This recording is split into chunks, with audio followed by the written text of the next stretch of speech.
And welcome back. Now we are still having our discussion. Later on in the afternoon, the President will have his State of the Nation address to outline his agenda for the country before the joint sitting. I've had a discussion with two legislators later on attending that sitting, and now I have got two gentlemen in studio. One is an economist, that is, let me start with Eliud Ngugi, who is an advocate of the High Court. He's been here with us for quite some time. Wakili, karibu. Thank you. Karibu sana. And Dr. Joseph Rotich, who is an economist by profession, but with a lot of bias on politics. I don't know why you decided to run away from the economy and stick to politics. What's wrong with you? Let me start with you now that you are on your feet. Economy. Yes. What should you expect in the President's maiden speech in Parliament today? But of course, I think basically, you know, His Excellency the President was elected on the basis of huge promises on the issues to do with the economics. You talk about the bottom-up. Bottom-up is basically an economic approach. So I expect a lot, and you see a lot. If you for the last some couple of days, you have seen what His Excellency has been trying. Is a huge promises. Is now fixing. Yes. Yesterday he was addressing this the Safaricom and the likes of the CRB and all this and that. I think he's addressing direct to the hustlers. I mean the bottom, the lowest, the lower of the lowest. You remember during his campaign, Olo, he said that the issues that our people have been always under pressure of financial institutions, especially these small and micro financial institutions, because I call them micro because they are not the major ones. Yeah. We have the banks who are actually the basic lenders of loan. But in this case, he was addressing those people who have been practicing lending behind the scene, who may not be not so much within the formal sector. So you talk about the people who have been always paraded under CRB. It is actually, when you are told about CRB, yes, the immediate thing that comes into your mind, Olo, is that you have been victimized. You failed. So if you are going for a political seat, you will be told that you cannot pay your debts. So you are basically almost the useless man. Yeah, he calls it either you are in or out. It is in or out because when you talk about the kind of job that is being advertised every day, any job that is advertised, you have to be cleared by the CRB. And in any case of law, I have also been cleared. I was cleared after paying 2,500. So in this case, it is the most expensive thing again. It is a paid. It is a pay that it is a punitive kind of financial institutions. And I'm told even when you ukifuliza, if you fail to pay within a short time, you are already in CRB, and CRB means it is a barrier. You cannot go anywhere. You cannot ask for any job. You cannot apply any job without it. I think His Excellency the President has done. This is actually a very good thing going forward. I think our people will be given a smooth lending, and then of course with the minimal interest rate. You remember even this Fuliza, out of 100%, they are now. Our people will be paying 50%, half the total amount, which means that even those who are already in CRB, they are now on advantage because they'll pay less than what they borrowed. Why did you pay 2,500? Were you blacklisted, and why? It was not about blacklisting. For you to get that certificate from the same institutions. Correct. You have no. It was not about punishment. You are not even given free. You have to pay some money, and it's the most expensive. In fact, you must meet the Higher Education Loan Board. That is the condition.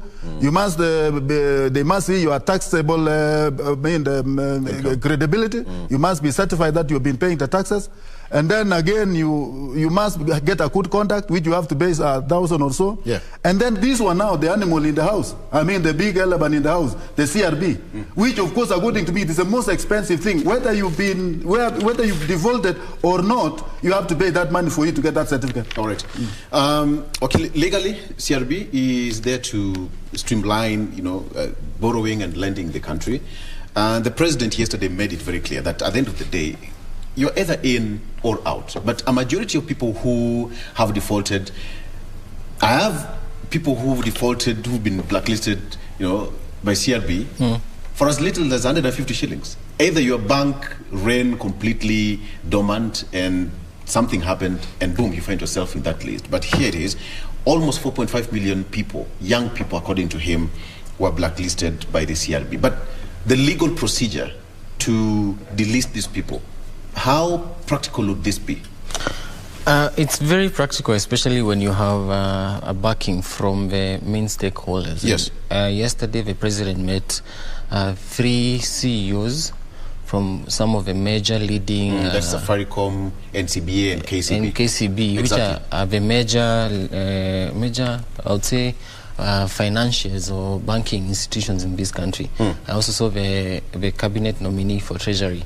Yes, yesterday. Yeah. And so with a proper backing, because it's all about the process of one, public participation, and secondly, the process of just making sure that there's, for example, there's an executive order coming from the president which has been bestowed to him through the constitution. So it will be quite easy for the listing of the people who have been listed on the CRP. And secondly, we need to note, going political, the fact that he promised that this is going to be a bottom-up kind of an economy. And the only way to ensure that the people at the bottom are actually taken care of, encouraged to do business, is actually to make it easy for them to access loans. And that's what the listing is going to help them do. Yeah. Among the other things and reasons why the process was being done yesterday. Okay. Before we go to the main content on what you should expect in Parliament today, 15, 16 days later into office, your assessment so far? I know it will be so early to do an assessment, but hey, we are human beings and we are able to see. We are voters at the end of the day, right? Yes. What will be your assessment? The major one, which is a win for one of the bodies of the government, which is the judiciary, was the fact that the 4 judges who had not been sworn in were actually sworn in, and so he made the process easier.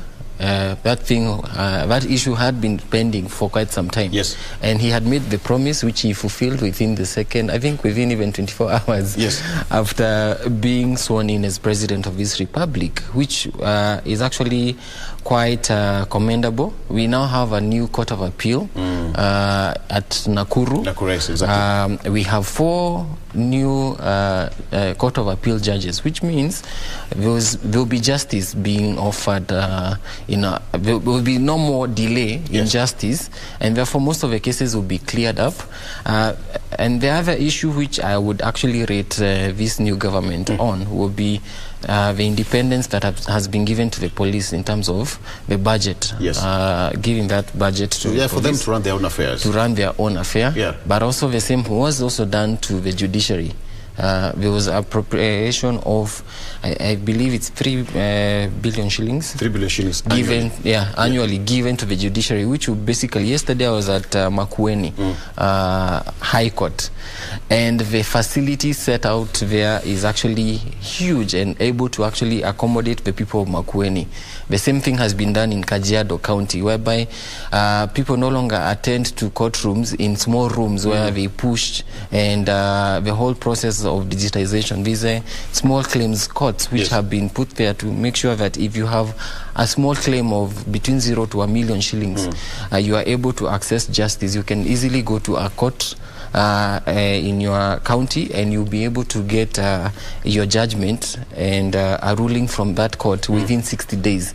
And so the empowerment of the judiciary, the police, that has been very keen, and we now see that we have a waiting list of nominee cabinet members, which is commendable because it basically means that work has begun.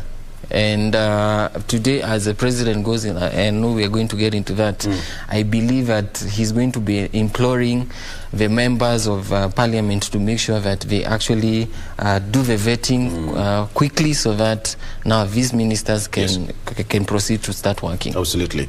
Daktari, it's the D-Day for the president. Somebody would say that, and actually, work has begun for the president. And the honeymoon to him, the honeymoon is over. It's now rubber meets the road. His maiden speech in Parliament, what do you really think should be captured in that speech that was not captured during his inauguration at Kasarani? I think, before the Kasarani, we were still living in the political mood. You can remember the long time of politicking, and whatever was pronounced during the inauguration speech is actually changing from the belief to a reality. Because as we are talking now, this country is, the leadership is facing the real truth of the matter. Because when they entered into when they looked at the treasury, especially after taking over, we got the information that they hardly caught 93.7 billion. That was the whole money that we had. And of course, that they pronounced it, that this is what we have, the country. It was 97 million. It is 93.7. Of which Ukuretani said was not practical. So anyway, I'm just reporting what these are just hearsays. Yes. The honesty and the accountability of the current government is something that you can look at. Number two, the huge promise that they made to the farmers that we shall attend to the issue of fertilizers, because what they want to make this, to bring what we call the food security, and the only way we can assure that, is to impact on the real farming, the scientific farming that will really give us the returns. There is a problem of petroleum. The diesel. Not actually the diesel fuel sector, and they also came up and said it is no longer sustainable for the government to subsidize these fuels. That was a bold step, that yes, out of 144 billion that had been earmarked to do the same, that within a period of 4 months they had actually spent something like 60 billion, and then subsidizing also UNGA with something like 7 billion. And looking at this, the current government saw that it was no longer sustainable to subsidize these things, and they came up and they say, Kenyans, please let us cut the code according to our sizes. And the government has actually pronounced well that going forward we must address issues as they are. And then looking at the issues of subsidizing the farmers, you see the worst problem that we have in this country is not being independent as far as the food security is concerned. And once the price issue is not addressed, Kenyans will still continue to suffer. And the main thing that we need to do as a country, which of course the country is now taking head on, is to do with agriculture. They are banking on agriculture to solve the problem of the issues to do with the Dr. Let me just bring it down. As an economist, given time and space that fine, you part of the team that is drafting the president's speech and the economic agenda, the blueprint, what is maybe one or two things that you'd advise the president for us to have that instant boost to the economy?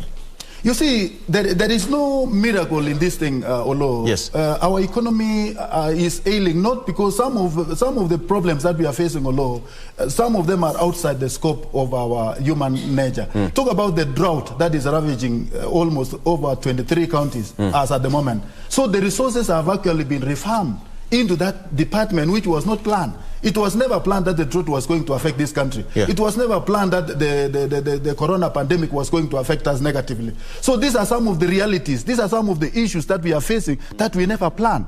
But the one thing I know, is the government must look into the food security, that it must, we must realize that we need to be independent as far as the food security is concerned. And by having food security in this country, from our own farms, we shall be addressing the issues of the prices that has been skyrocketing in most of the places. So what the government will do, now that they are going for cheaper fuel, you overheard His Excellency the President talking about the fuel from Russia, even though some that Kenya is able to buy direct from Russia. Yes. So these are some of the issues that the country is trying to do even the undoable. Because you overheard some of the cheateries from some countries that trading with Russia is quite illegal because of the war that is there between Russia and Ukraine.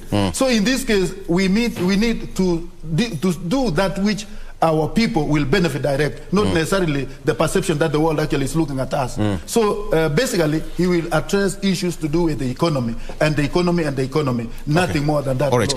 Eliud Wakili, it's going to be like more than an hour of his speech, imploring members of parliament, first of all, calling on unity and getting down to work.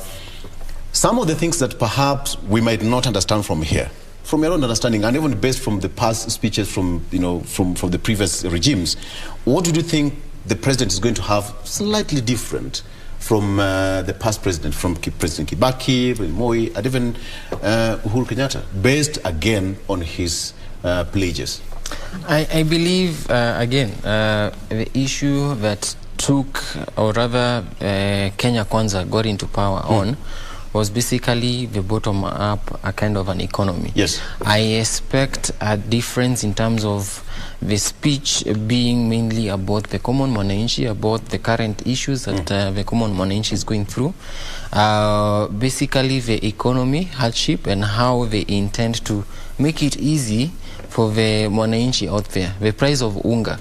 How do we make sure that this important commodity is available to the people? Yes. And how do we make sure that we are able to actually lift one another and make sure that we have maybe an environment whereby it's easy to do business. So I expect him as the new president during his first address of parliament to basically speak to the mwananchi, but also the representatives of the mwananchi who are in parliament, try and push them to actually make sure that the Kenya Kwanza manifesto comes to fruition, or whatever promises they made in the Kenya Kwanza manifesto comes to life.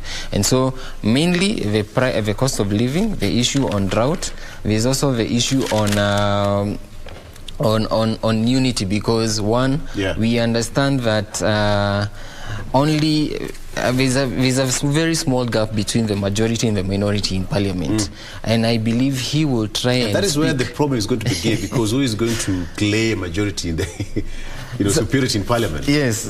So he's going to rally the members to unite, to actually take care of the people, not look at the party politics, but take care of the people by representing them fully.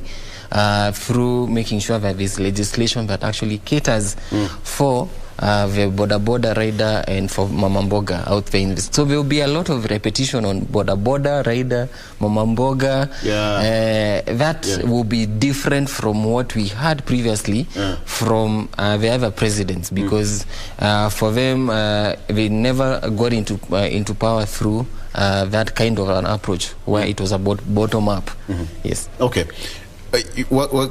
Dr. because when the president was campaigning, you said it, huge promises, but some of these promises will have to go through parliament, and there is a split right now. Who claims the lion's share in parliament? Of course, for the Senate, that's a settled deal, but now the National Assembly, which again says that they're the upper house, and they're still fighting for the numbers. We heard Honorable Sosi here says that they have the numbers. The president must be so ready and alive to this fact that he wants Hustler Fund 50 billion, that he wants his projects to go through each and every financial year, which actually is currently active right now. So you'll have to wait until the next one. What do you think the president is going to do to make sure that all these separate heads in the National Assembly are brought together for his policies to go through? I think, although you must be alive to the fact that when we talk about the bottom-up, it is not only about the people who voted for His Excellency, the President. Yes. It is something that will cut across. It's about alleviating the problems that Kenyans are facing. It is about every part of this country that is going through. It's not about a particular party issue. You've heard about this issue of NGCDF law, when it was reported to have been outlawed because of some injuries and all this and that.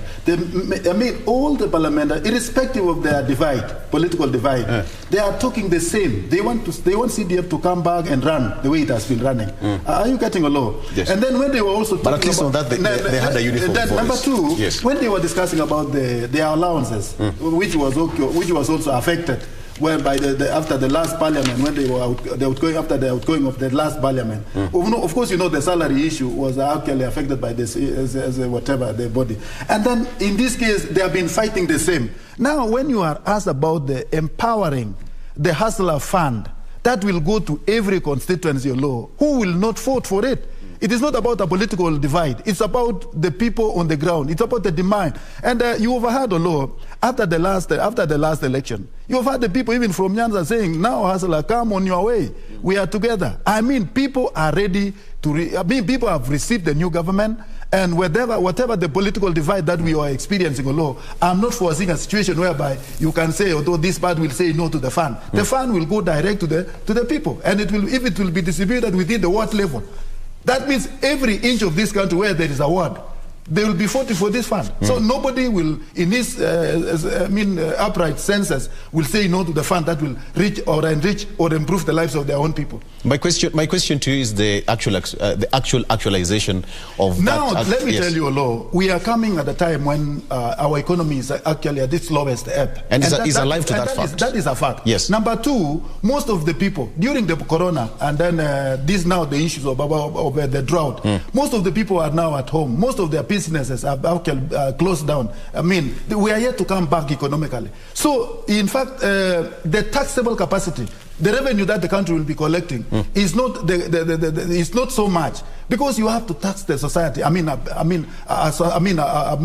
business. You must tax what the people are doing on the ground. If the people are not working, if their businesses have closed down, where will you go for the taxation? So in this case, we are facing a hard time ahead, which we must own it. And that is why the government is disowning the issue of going further to subsidize some of these things, like fuel. It was costing us a lot of money. Now, the same resources that would have been used to subsidize this fuel will now be diverted into other necessary issues. Now, let me tell you, what we are facing as a country, as it is now, we are facing the debts. The debt is rating about 65%. Of our total income that we collect, 65% goes to the debts payment. So in this case, we are remaining with only 35%. We have recurrent expenses. So unless a miracle happens, and that is what this government actually is going to emphasize about wastage or funds. That is what something I know they will just emphasize. Mafia corruption. It is something that they must discuss. They must agree on how to tackle the manners. And then in this case, I'm foreseeing a situation whereby some of these things will be delayed. Some of the major things that was pronounced during the campaign will naturally be delayed. And then, of course, that would be so dangerous. That would be so dangerous in his administration. Of course, it is a fact that the government... Because Kenyans are watching the terrain. The government has opened up one law. Yes. There is no miracle that will happen to the sitting, the government, the current administration. It is open. When they say we are no longer able to subsidize the fuel, every Kenyan is listening. We are paying now more than what we were paying. When they say that we are not, Kenyans are owning. This is an accountable, transparent administration, which is open. They are telling people this is what we have. We can do it, this is what we don't have. So the issue now is to restructure the foreign debts, which is, of course, it is a necessity. Number two, another issue that this government must face is the delay in some of the implementation of the promises that was made. Where will you get another parallel billions of shillings that you will pump to the hustler fund when it is not, unless we increase the power. We increase the power of we may go for another loan, which of course we are almost reaching the limit. We are up to 10 million shillings, 10 trillion shillings. And if we are going to make a plus, if for any further borrowing, we need to increase that power, maybe to 12 trillion. I'll ask you that question because the president said that we can also get money from our own savings. But Wakili, imagine you are sitting, in that room and you're crafting the president's speech. The hustler is waiting to hear what is quite immediate to the hustler, the Mamamboga, and, call them Wanjiku, so to speak, Wanjiku. How would you craft this president's speech in a simple term that Wanjiku would really understand the voice of the president while talking to the legislators in the National Assembly, which is also divided? Yes. First of all, they mentioned about the fund not being able to be, not being practical because we do not have any reserves in our in our kit treasury. Doctor is speaking from experience because he's an economist. So well, at the same time, let me speak as a Mwananchi who has actively followed through the politics of the day, whereby the former president mentioned that we lose around 2 billion Kenya shillings every day to graft. To graft. The Hustler Fund requires 50 billion Kenya shillings. Yes. All we need is to basically seal those holes whereby we were losing the 2 billion Kenya shillings. And how many days? And within 50 days, actually 25 days, we shall have this amount of money. Yes. And so I believe in today's speech, if I was to draft that speech, I should actually speak of the confidence that we have in our systems, in our bodies that are mandated to actually fight corruption.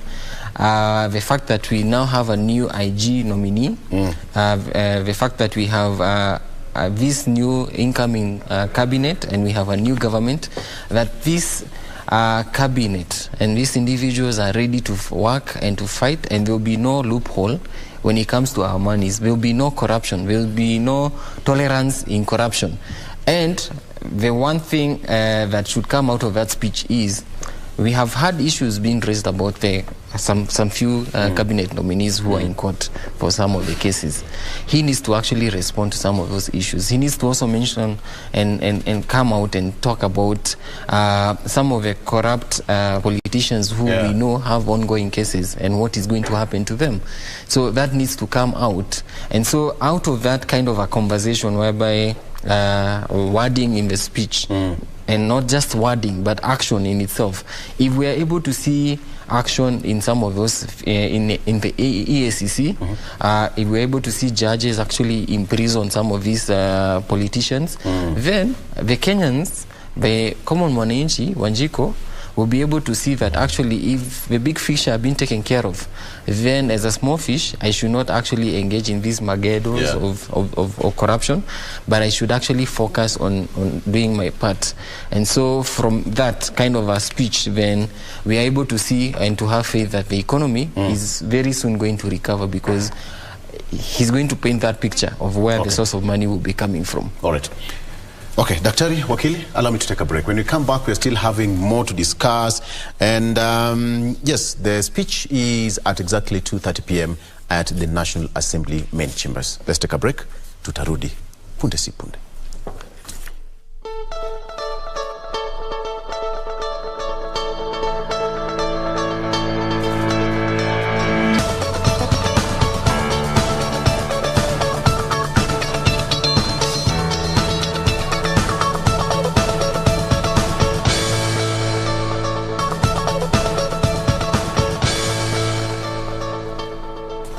And welcome back. We are still having our discussion here in studio with the Dr. Joseph Rotich, who is an economist, and Eliud Ngugi, advocate of the High Court. Right, there's something happening at the capital city, that is in Nairobi County. Director, what's happening?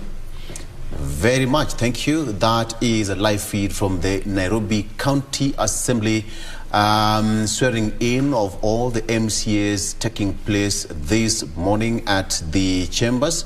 That is City Hall, where the Nairobi County Assembly is domiciled, swearing in. And I believe part of the agenda in the order paper today is swearing in of the MCAs and picking of their speaker.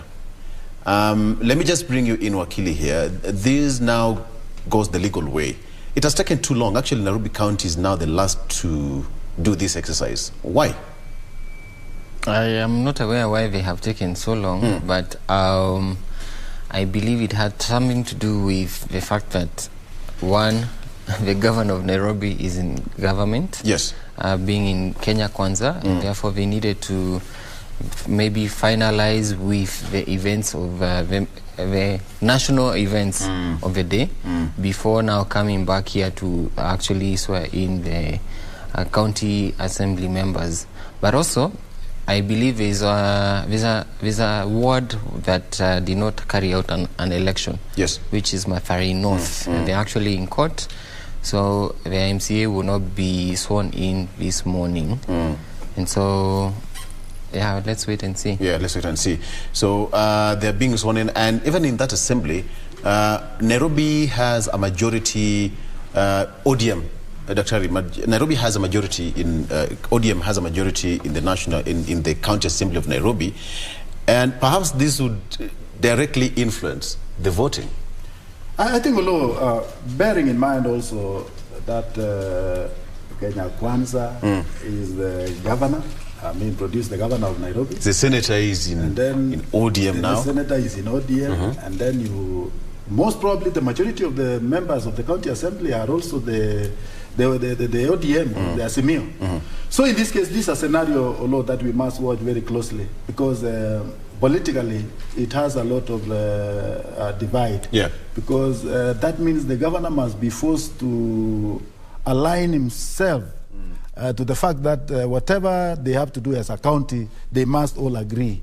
You see the governor, the buck stopped at the governor. The implementations of the promises that he made to the people of Nairobi must be implemented. And this thing must be done also through the parliament or the county assembly. So in this case, when you look at it, although this is something he must humble himself. Yes.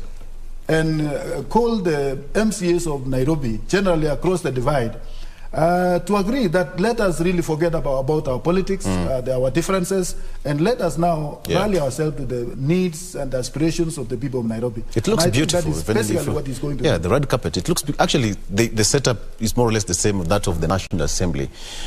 This house is not quite new to wrangles and chaos. We witnessed this during governors. Yeah, exactly. And perhaps this has changed. I don't know what you'd really think. The MCAs, because the first point of contact, even for the president, is an MCA. But when you have a capital city with wrangles, we'd hear tear gas every single day. What should we expect from these MCAs? Nairobi law is almost like the government.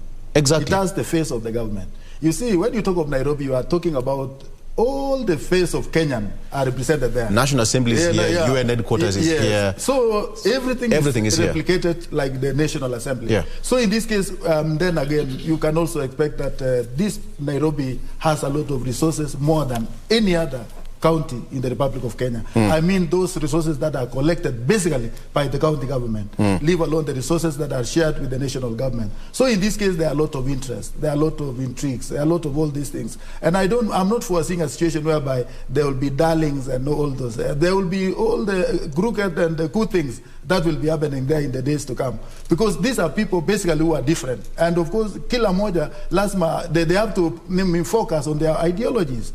Those ideologies of ODM or Simio and the ideologies of the UDA will also come to service. And the governor must also stand his position to make sure that whatever the promises that he made to the people of Nairobi, he must deliver. So in this case, he has also to compromise. He has to extend an olive branch to the other part of the world, because much of what is supposed to be passed in Parliament must be done within the interest of all the members of the County Assembly in Nairobi. So in this case, don't over-expect a lot of peace. Where there are a lot of interest, like in Nairobi, there would be a lot of differences. But all the same, it will depend entirely on how the governor will actually bring on board everybody. Because he must take into the consideration the interest of every MCA in Nairobi if he has to survive. Okay, what do you think? Because in the past it was so chaotic, and you can remember even legislation at this particular assembly, things were very slow. Service delivery there, I believe, that should be the clerk. We don't have a substantive speaker right now, so it should be the clerk of the county assembly who is going to preside over that function in their ceremonial robe, and of course they're taking their positions. The mess is placed on the table now, signifying a whole business, the house in action and taking place right now, and thereafter they'll have to pick their speaker, but currently it's going to be the clerk of the county assembly who is going to presiding the swearing in. But absolutely. Now, there's something we need to remember, that the NMS, Nairobi Metropolitan Service, just is no longer in place, because with the new government and their term was actually supposed to end upon the incoming government of the county assembly. And so what has happened is that all the services that were being performed, that had been given to NMS, some of them being roads and drainage, are actually going to revert back. From today, they have reverted back to the county assembly and to the Nairobi County government. And this Nairobi County government are starting at a very... I have a lot of work to do because, number one, NMS was getting its budget from the national government. That's where they will get their budget to actually do some of the things and functions that they were able to do in the city. We've seen most of the roads recarpeted and done. We've seen most of the street lights done. We've seen Uhuru Park and City Park, all those renovations being done. And something very funny is that there's a pending bill owed to the contractors of around 4 billion Kenya shillings, which actually now the new county government need to repay. There are contractors who are waiting for payments, having offered the service to the NMS. I don't know what will happen to that, to the people who offered services now that we have a different body now running the city. The NMS had aimed to make sure that the Uhuru Park and the City Park and Mishuki Park are actually recreational centers that are able to add to the revenue of the county, of the Nairobi County. But now we've had declarations by the governor, Honorable Sakaja, stating that it will be free for one to actually access the park, which makes it look like the work done by NMS was actually not, will be thrown away just like that.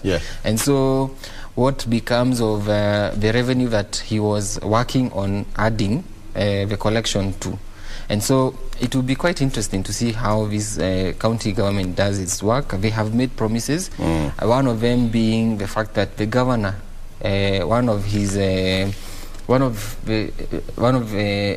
things that he actually raised manifestos in his manifesto was that he was going to create one permit, a single permit for businesses.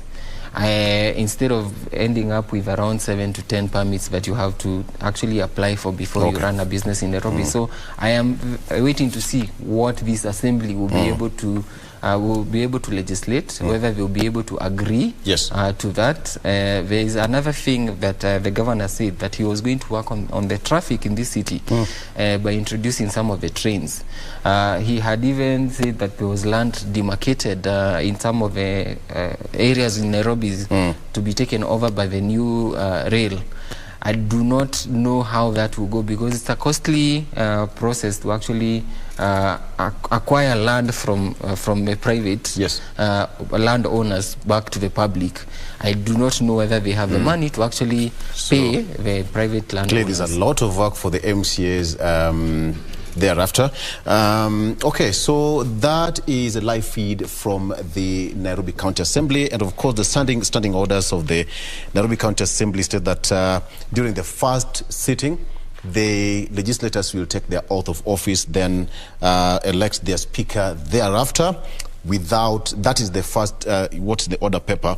Now, the position of the speaker has attracted several candidates, including ODM's Ken Ngondi, former Gender and Public Service CAS Rachel Shebesh, the incumbent Benson Mutura, and Jubilee's Harrison Wangoro. So we have got ODM's Ken Ngondi, former Gender and Public Service CAS Rachel Shebesh, the incumbent Benson Mutura, and Jubilee's Harrison Wangoro. So that is going to be taking place during the day, and we should have a full house later on in the day. That is happening at the same day that Parliament is going to have the first sitting. So how it's going to be is also going to be a matter of interest. All right. Coming back to studio here, Dr. let me get your point on this. Without, having so much, you're coming from an area which borders actually a part of Mau. All right, part of Mau. And we know how the issue of Mau had a lot of back and forth. It has really costed even some politicians their political seats over time. The Nyayo T-zones, we have the Kapgetich T-farm, T-zone. Exactly. Exactly. The Deputy President raised that issue of Shamba system. perhaps coming from that belt, how do you practice it? Because when you drive through Kericho, you'll see a tea plantation and spots of trees deep inside the tea farms. How is it practiced in that particular region? You know, Mr. Olo, when you talk about the forest, these are protected areas, which are actually reserved for forest alone. And I'm told that during the Moise days, they used to practice what we call the Shamba system. Shamba system is a system whereby the people are allowed to farm inside the forest. And along with the trees. You see, the original idea was that the same people who are in the forest, or who have actually encroached the forest areas which are not covered by the trees, or the trees are there, but you see, trees takes a long time to mature or low. It may take even up to 10 years or 12 years. Even more. Or even more. Yeah. And in this case, there are those spaces between the trees that what is, I mean, His Excellency, the Deputy President was, the idea is the people surrounding there can be allowed to farm. You see, when we talk about this farming system, we talk about short-term crops like beans, like maize, like those crops that does not really take a lot of time and does not also affect the growth of the protection of the forest itself. And in this case, I think people took him out of hand in the sense that the Shamba system has not succeeded before.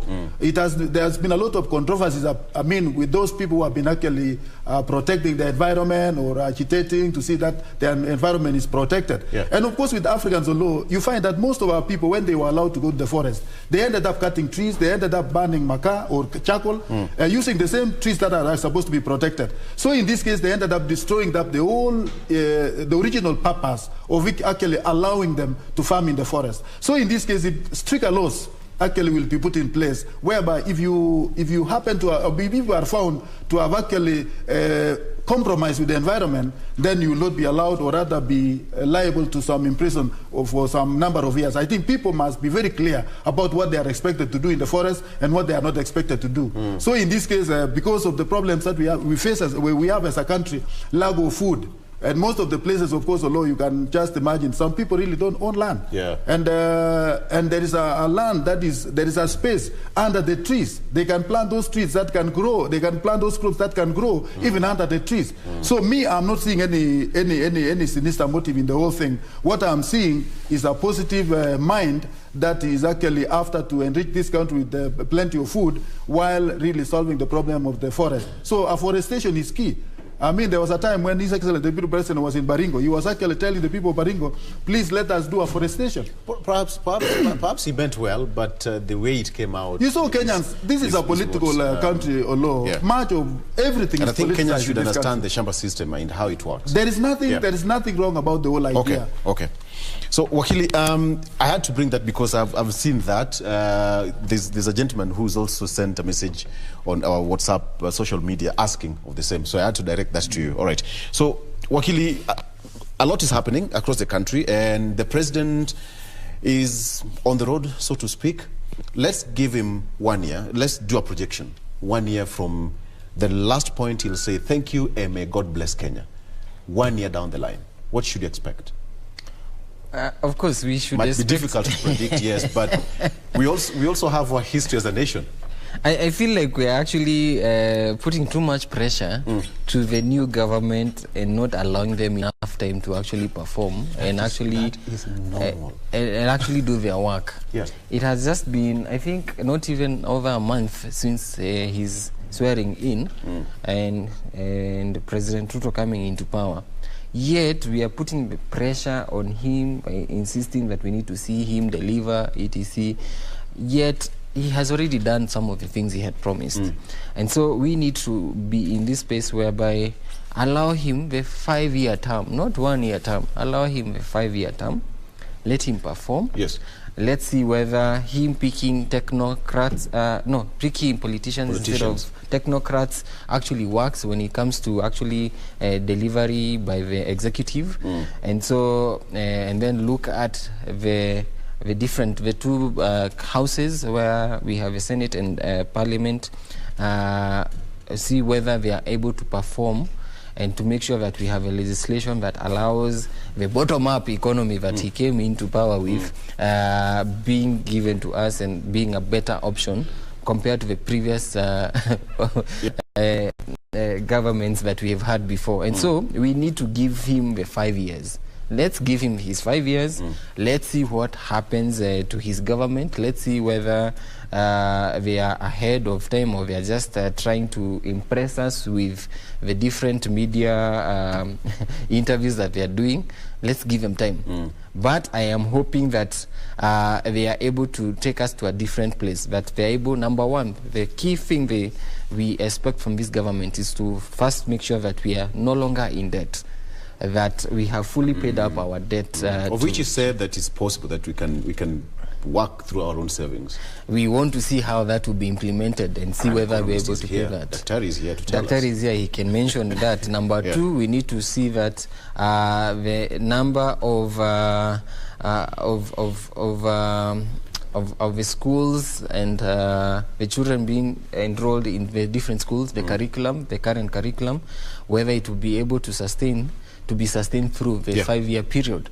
Are we going to be able to have a junior secondary being implemented in the new education system? Are we able to see, number two, that our economy just grows? Basically, that's what I am hoping to see at the end of his term, that we be at a better place. We'll have more investors, we'll have more tourists, the price of living will come down, of life will come down, whereby the food will be lower and people in Kenya will actually be happier. Absolutely. Yes. All right. You talked of, we've already, the cabinet is out. Briefly, what do you make of his choice of cabinet? Of course, he's picked almost 90%, 99% of his cabinet from the political class. Almost 100% politicians. I'm not impressed by the new cabinet. My reasons being that these are the same people we have seen in parliament before. He has recycled most of his parliamentarians and given them the position of the cabinet secretaries. Number two, some of them have ongoing criminal cases in court, and this is against our chapter 6 of our constitution on integrity, because they're people of no integrity. Some people may say that you're guilty until you're proven. You're innocent until proven guilty. Yes. And so, but all the same, the fact that you're already in court, that says something about the person. And so the choice of those individuals is actually in question. Are we rewarding faithful politicians who have stood by him, who have suffered for him, by actually giving them positions? Or is it a strategy, again, to make sure that he's in power after 2027? So that's the question right here. So I'm not impressed. There are people who would actually who fit the bill to actually take some of these positions, who have qualifications better than some of these politicians. And so we question, and I wonder personally, why didn't these people actually get selected to actually sit in, be nominated to some of these cabinet positions, and why did we have to actually reward some politicians? All right. Yes. Thank you. I'll treat that as your closing remark. Daktari, I think, although he's not impressed. Personally, as a wakili, you've had the background of any government or law is going up under a shared vision. You know, when these people were campaigning, they were together. The very original vision that they coin up is the same vision that they want to implement. It is the same promises that they promised to the Kenyans. So when I looked at the number of cabinets and having well-grounded with they were in the same political line. I think for him to implement his vision, he had to choose people who they are sharing the same vision. Because what we are now eyeing on below is the effective and efficient implementation of whatever the agenda that he actually promised the Kenyans. And for you, the best way to implement the same is to use the people who are already grounded with the knowledge, the people whom you started together. So these are, to me, His Excellency actually went for those people who are actually eligible, both capacity-wise, because they were together with when they were coming up with the blueprint of the manifesto, I think that they're more suitable to implement the same constitution. Yeah. As to whether some of them have got integrity issues or law, I think we Kenyans, we love what we call, we love to charge people in the court of opinion. Because some of these people have not been, I mean, they are not been proven guilty. They are still outside there. And more so, no, let me ask you. See the way Wakil is looking these at are the people, these are the people who are outside there. And not only that, although, talk of people who have been mentioned, I mean, adversely. I mean, they were members of parliament in the last parliament. They were leaders. Were they outside the parliament? They were not. So in this case, if they were functional, before the last parliament, and there was no, I mean, these allegations have been there. And if anything or law, if somebody who has been reported adversely in the court of law, and if today you are reported, tomorrow you will not be reporting here just because somebody malicious has actually reported you, are we going to go that way? So in this case, I fully support the team that was actually appointed or nominated by His Excellency the President, and then going forward, we will see how they will implement. As to how possible is the policy? I mean, you are talking about the expectation of Kenya law is so high. We cannot tell Kenyans to wait for 5 years to have their aspirations met. I think it is now. The only thing that the current administration must do is to explain to the Kenyans that yes, now we may not be able to do this one. We have to forego this one because of A, B, C, D. I mean, they have to be clear at all times why they are not and why are they implementing now this one. We have other problems that were not, foreseen. Issues to do with the drought, issues to do with the corona pandemic, issues to all these things have actually punished us financially. And in this case, the current government must come out very strongly because the debt is here watching us at our doors. Okay. All right. That debt must be paid. And in this case, Kenyans must also be encouraged to pay taxes because that is the only way the government can get their revenue. It is through the same Kenyans. Otherwise, it is us Kenyans who will do what is necessary to enable the government to proceed with the very manifesto that they actually promised us. Dr. Thank you so much. Dr. Joseph Rotich, who is an economist, thank you so much for coming in studio and talk to us and what you should expect later on in the afternoon during the president's speech, as well as Wakili Eliud Ngugi, who is an advocate of the High Court. Gentlemen, asanteni sana. Thank you so much. Now I can release you, mwende mukajenge Kenya and pay taxes. All right. Outside there, we must pay taxes. We must pay taxes. All right, thank you so much for being a part of the show. We are taking a break. Lakini GMK is coming to finish officially shortly. But for the gentlemen, it's a wrap. Thank you for watching.